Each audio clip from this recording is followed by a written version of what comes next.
Salam bahagia, saya Syed Sulaiman bin Arifin sekali lagi menemui tuan-tuan dan puan-puan ingin menjelaskan tentang sistem pengesanan dokumen versi 1.2S atau 1.2S versi pelayan di dalam tutorial ini.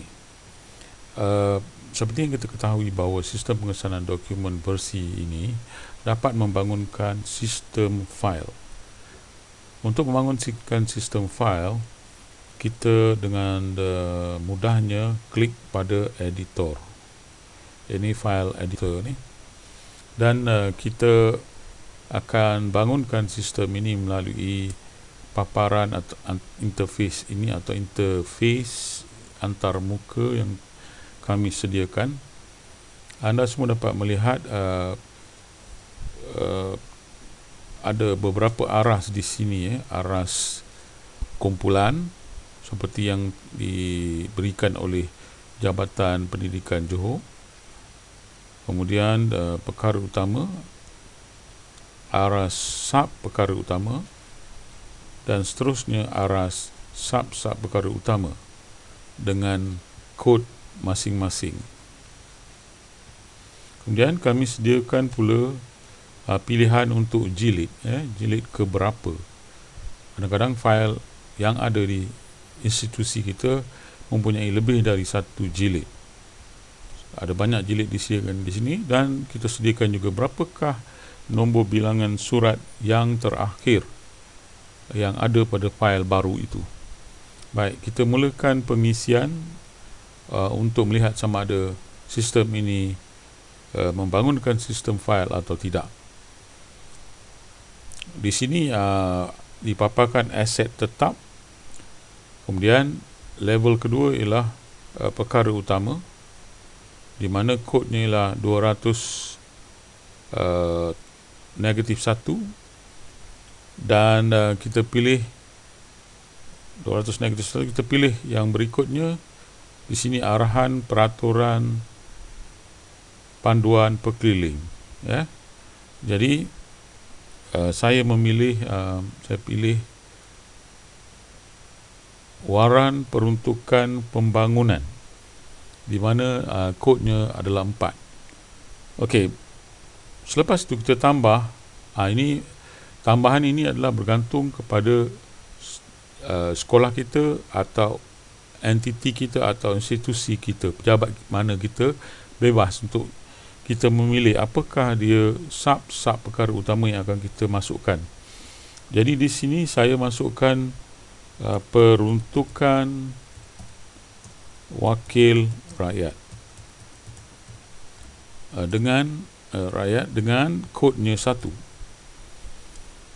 dan saya letakkan jilidnya, katakanlah jilid 2, jilid 2 dengan nombor bilangan surat yang terakhir 3. Jadi saya save dan kemas kini, maka jadilah satu file dengan kod-kod yang tertentu. Kemudian dalam aset tetap juga saya pilih pengurusan pembangunan juga. Kemudian saya pilih laporan.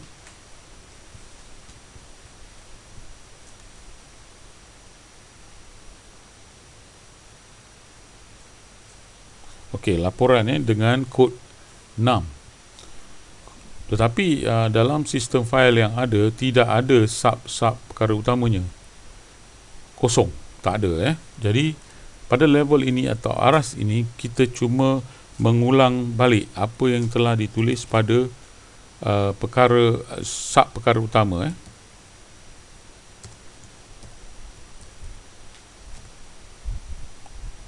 Sub perkara utama dengan kod yang sama. Kita ulang saja.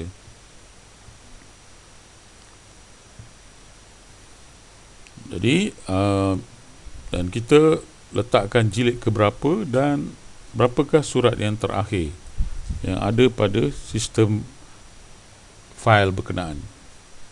Kemudian saya pilih lagi satu, iaitu pengurusan kurikulum pada kod 600. Kod 600 dengan perkara utamanya ialah 608 -8 atau -8, iaitu pemulihan. Dan bagi sub perkara utamanya, saya memilih, jika ada pengurusan pemulihan dengan kodnya 2, dan ada pula dalam sistem file yang sedia ada, iaitu JCOF. JCOF ini kodnya adalah 3, dan jilidnya mungkin 1, mungkin file yang pertama dengan 15. Ini cuma andaian saja ya. Kemas kini. Setelah kemas kini, maknanya kita sudah buat 3 file dalam sistem ini. Kita telah bangunkan 3 file melalui editor ini, dan kita bolehlah menyemak apakah file berkenaan telah siap. Untuk itu kita pergi ke menu file, kemudian kita tengok sama ada file berkenaan telah siap. Ya, tuan-tuan dan puan-puan, sila di sini file tersusun rapi dalam daftar file.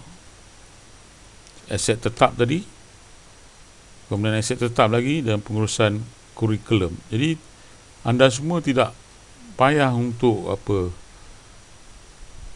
memadam atau menambah, menconteng pada buku file yang ada di sekolah. Cuma menambah pada sistem dan cetak kembali. Sangat mudah. Baik, kita tengok pula kalau kita nak tengok file itu mengikut kod masing-masing, kita boleh klik kita tengok pada file semua kumpulan. Setakat ini yang ada kumpulan yang telah di kunci masuk dalam sistem ialah kumpulan kita mengikut abjad: aset tetap, kelengkapan, bekalan, kewangan, pengurusan kurikulum, pentadbiran dan sumber manusia. Ini dia tidak susun mengikut ni. Kita boleh juga buat susunan mengikut kod. Tuan-tuan dan puan-puan atau anda sekalian boleh pula merujuk file apa yang digunakan pada hari berkenaan dengan memeriksa buku log file. Ini hanya boleh digunakan setelah ada surat. Bila ada surat masuk, kes surat masuk dan surat keluar pada tarikh tertentu, maka file berkenaan akan di-highlight atau akan dicatatkan di situ untuk memudahkan staf kita mengesan file mana yang digunakan pada hari-hari tertentu. Ya. Jadi kita pergi kepada dokumen, butang dokumen. Butang ini memaparkan sistem file yang kita telah bangunkan tadi ya. Kita telah bangunkan tadi. Perhatikan aset tetap, kod kumpulan dan sebagainya yang tadi yang telah kita bangunkan. Dan kita tengok bagaimana nombor rujukan dokumen dihasilkan. Untuk itu kita kena melihat borang di sebelah ini. Borang di sini ialah untuk mencatatkan atau untuk menulis, merangka surat masuk atau surat keluar. Jika kita merangka surat keluar, maka secara automatik nombor rujukan akan dijana di sini ya. Perhatikan di sini, saya buat satu pilihan surat keluar dan saya tuliskan tarikh, katakan 4 hari bulan 8 2013. Saya rakam dan tekan kemas kini. Kita nampak nombor rujukan dijana secara automatik. Begitu mudah sekali. Dan ID bagi file ini 118. Jadi untuk mencari file, kita nak tahu file apa yang seperti yang saya kata tadi, ada buku log ya, pada tarikh 4 dari bulan 8 2013, file apa yang digunakan. Cuba tengok. tahun 2013, bulan 8, bulan 4, 4 hari bulan. Oh, dia punya format tarikh dia kita kena masuk dengan betul. Buku log, tahun, bulan 8, 4 hari bulan. Kita nampak sistem telah mengemukakan fail apa yang digunakan. Fail dengan nombor ID 118. Kita boleh menyebut nombor rujukannya, tapi panjang. Jadi saya gunakan nombor ID file. Dan kita boleh mengetahui apakah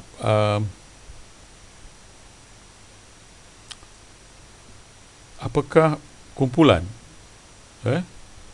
apakah perkara utama yang kita nak tahu kumpulan yang telah kita bangunkan, fail yang telah dibangunkan yang punya perkara utama yang sama, atau apa-apa juga perkara utama yang telah kita bangunkan. Jadi ada bermacam mode sistem fail yang dibangunkan yang akan memudahkan kerja-kerja tuan-tuan dan puan.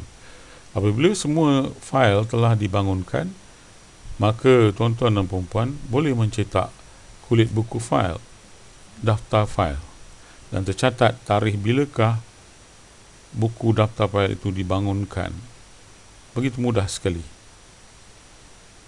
Jadi selepas ini saya tunjukkan apakah bentuk dokumen yang akan dihasilkan jika semua kebanyakan fail telah diisikan. Sebentar.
Sekarang kita lihat dokumen dihasilkan oleh sistem ini apabila semua data atau kebanyakan data telah diisi. Perhatikan.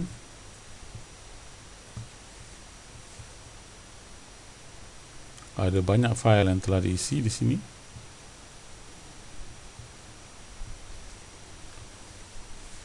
Kemudian kita juga boleh dapatkan buku fail yang disusun mengikut kod sebagai perkara yang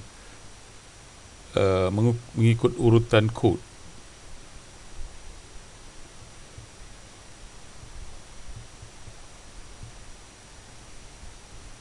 Dan pelbagai lagi dokumen yang kita boleh hasilkan daripada sistem ini. Semoga ianya dapat membantu anda dalam menguruskan sistem fail.